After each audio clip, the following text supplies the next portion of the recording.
شكرا لك عمار. انا ابو بندر، معلش استاذنك تجي هنا عشان الاضاءه تكون اوضح بالنسبه للساده المشاهدين. ارحب فيك، الف مبروك. 3 نقاط دائما في الديربي يكون لها طعم مختلف، وهنئك على روحك الرياضيه وتهنئتك لزملائك لاعبين نادي التعاون بعد الخساره. بسم الله الرحمن الرحيم. الحمد لله. ألف مبروك للنادي الرائد والجماهيره، وهارد لك لنادي التعاون وجماهيره.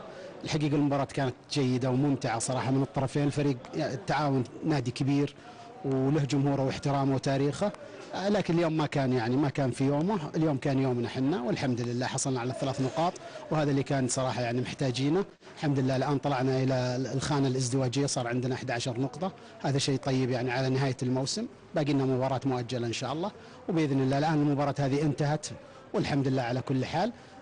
لكن الحقيقة اللي لفت نظرنا اليوم صراحة الحكم المباراة صراحة كان ممتاز جدا، والحمد لله أنا الحمد لله أننا اخترنا الحكم الأجنبي ليكون محايد سواء لنا ولإخواننا نادي التعاون. والحقيقة أنه صراحة رفع صراحة رؤوسنا فوق، لأنه حكم خليجي، والحمد لله. أتمنى إن شاء الله نشوف كثير منهم بإذن الله. يمكن لما أعلنوا أول مرة خليجي الكل تساءل لماذا في هذا الديربي يأتي حكم خليجي؟ لماذا يأتي سويسري بلجيكي؟ والله إذا كان الخليجي بيسوي كذا، والله أتمنى أنه يكونوا كلهم خليجيين بصراحة، أقرب وأسرع ويتكلمون نفس اللغة. والحمد لله شفت اليوم الحكم ما شاء الله تبارك الله، قاد المباراة إلى بر الأمان بكل حيادية، ونشكره عليها بصراحة. دعمت النادي قبل بداية هذا الديربي بمبلغ ضخم، $1,000,000 للجميع، ليس فقط للاعبي الفريق الأول، للإداريين للفنيين. هذه الأشياء تساعد أن تظهر بشكل جيد على أرض الملعب. أولا أخوي، أنا ما دعمت النادي. المبلغ هو 1,200,000. هذا مو بدعم، هذا واجب علينا، هذا رواتب اللاعبين، الشهر ذي الحجة، ولا لنا فيه صراحة منا، هذا حقهم ويستاهلون، ولا احنا نقولها عشان هذا.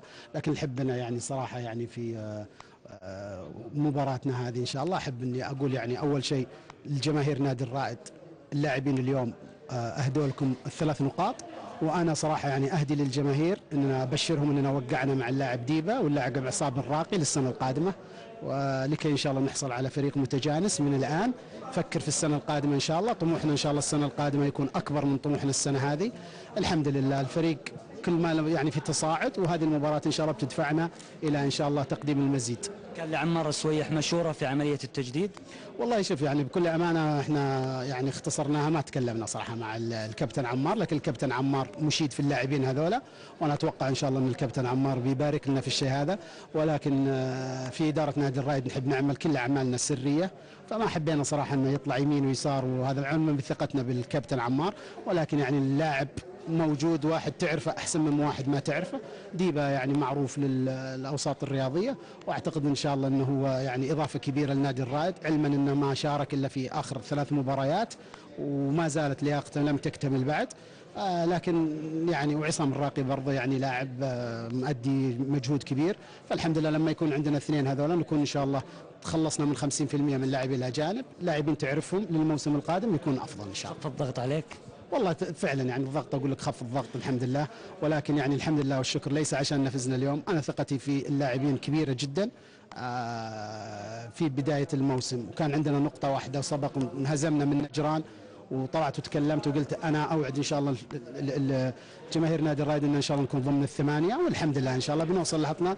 وما قلنا الكلام هذا ما يجي من فراغ، ولكن المعطيات اللي موجوده تجبرنا على ان نقول الشيء هذا. شكرا لك حبيبي، شكرا. شكرا فهد.